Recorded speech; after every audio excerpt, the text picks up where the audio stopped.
Okay, so we're going to look at these type of questions. So there's two different parts of the type of question we are looking at when we look at comparing and contrasting elements of a text. So the first thing is looking at and identifying and explaining how the information is related to the whole text. So what the general meaning is of that part of the information.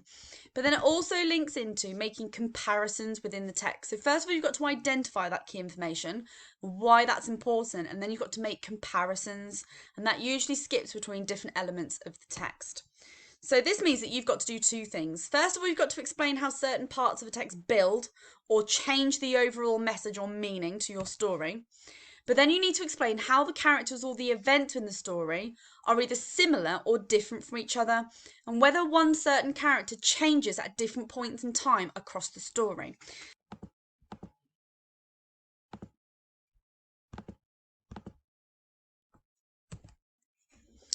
So these are the type of different questions that we could possibly be asked when it comes to comparing and contrasting ideas. So compare one character to another. How might they be similar? How might they be different? How are the settings within the story similar or different? So do they change at different points in time? How has the author written this? Who has the author written the text for and why? How has this character changed during the text? Compare how the characters react to a certain situation. Is there one character that deals with it better than the other?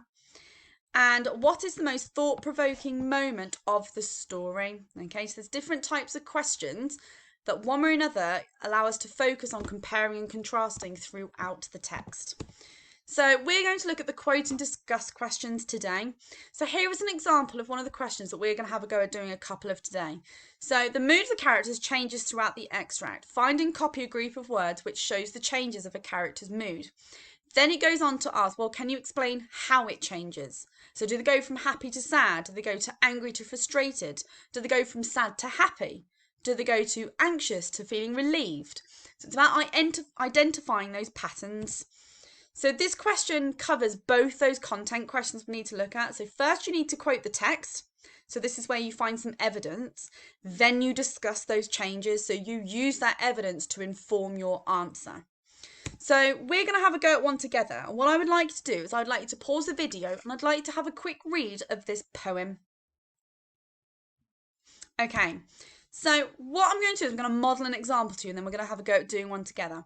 So find and copy two words where the speaker's mood changes. Okay. So I need to highlight the key part of my question. So I know I've got to find and copy two words, but I'm looking about where the mood changes. So I'm looking for a form of emotion. Okay. So I'm going to go back and look at the first part of my paragraph where I'm finding different emotions. And I went back and thought, well, my first paragraph has got feelings of despair, feelings of hopelessness. You've got grief, loss, there's hope. I'm feeling that's going to be the paragraph that's going to tell me about the mood my character is in. So despairing, all seems lost. Hopelessness, the pang of grief. So here I can see that my character is starting to feel a sense of unease. They're not happy, they're despairing, something doesn't feel right, there's no hope, they've lost the will to live, and there's an element of grief. So they're in a bad place and they're not okay. But my question says find and copy two words where the speaker's mood changes. So I've been able to identify what their mood was to start off with. Now I need to find the words that show me that it changed. So I'm looking for words that are going to be the opposite of despair or hopelessness. So I'm going to read on, but then a green shoot of hope appears where once there was bare soil. Now that key word there, but, is my indication that something different. I'm going to get a contrasting idea, a contrasting opinion to the despair, the hopelessness, and the grief. So, but, then a green shoot of hope appears. Okay, so find and copy two words where it changes. Well, I know that the new emotion they're feeling is hope, and I know that's something that appears. So that's something new that wasn't there to start off with. So the two words I'm looking for are hope and appears. Okay. Now, my second question says, how does the speaker's mood change? Now, I've already worked some of this out because I highlighted some of the keywords for my first question. So I'm going to go back and recap. But I'm looking at how does it change? So I need to find the comparison. I need to find the contrasting feelings to show how it started, so how they were feeling at the beginning, to how they're feeling at the end. So to start off with, I know they're feeling despairing. They feel like there's a sense of loss. They don't feel very hopeful and there's a sense of grief. but then they have a sense of hope and almost a sense of peace. Okay, so those are my keywords I've highlighted. I've highlighted the keywords in the questions. My answer here is, at first, the speaker feels hopeless and is in despair, but then feels some peace. So I've compared how they felt at the beginning to how they felt afterwards. Although I've identified the changes in their mood, I need to explain what the mood was before to show where that change happened. Okay? So I would like you to have a go now, and I'm going to then work through the answers with you.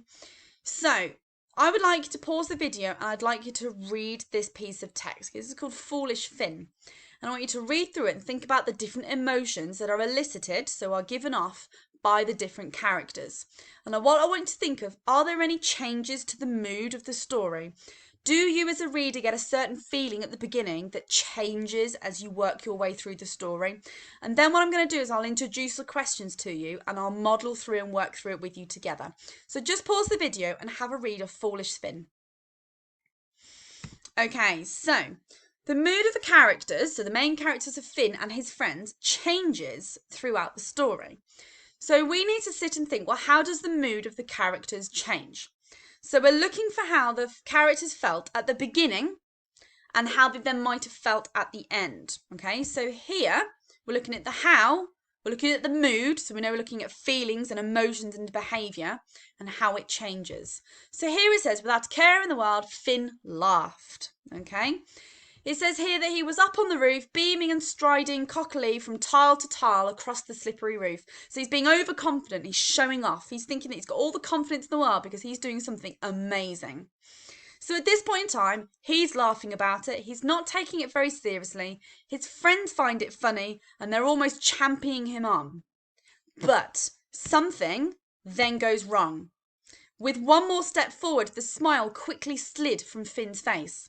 Now, before I read on from that part, I knew something had gone wrong because he's no longer feeling happy. He's no longer being overconfident about the dangerous stunt that he's pulling on top of this roof. Something is about to go wrong, okay?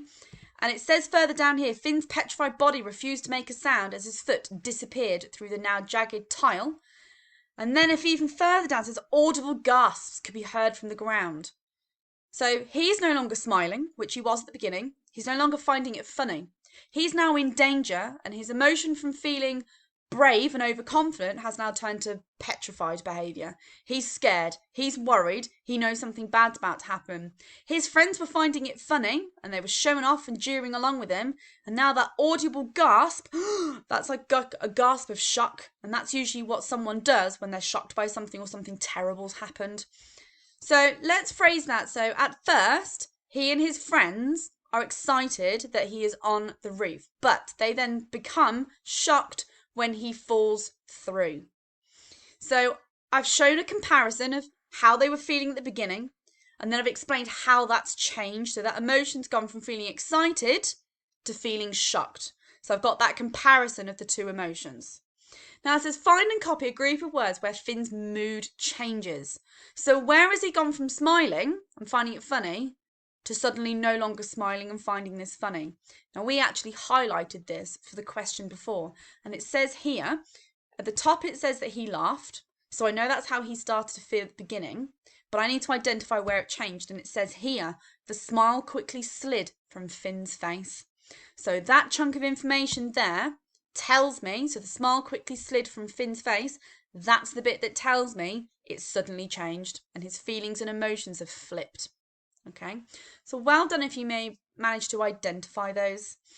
So what you're going to have a go at doing now, rather than doing an example on your own, you are going to have a go at doing some of these questions yourself outside of the video. So you need to have a go at these questions on your own and use the text to help you. And think about the different kind of emotive words that we've been looking at in English. Okay, specifically adverbs of how a character behaves. How are they saying things in response? How are they behaving? How are they walking? Are they snapping at someone? Are they being aggressive? Are they being kind? Are they being nice? Think about the different moods and emotions that both Sorrel and Ben have throughout those 3 pages that we've read today.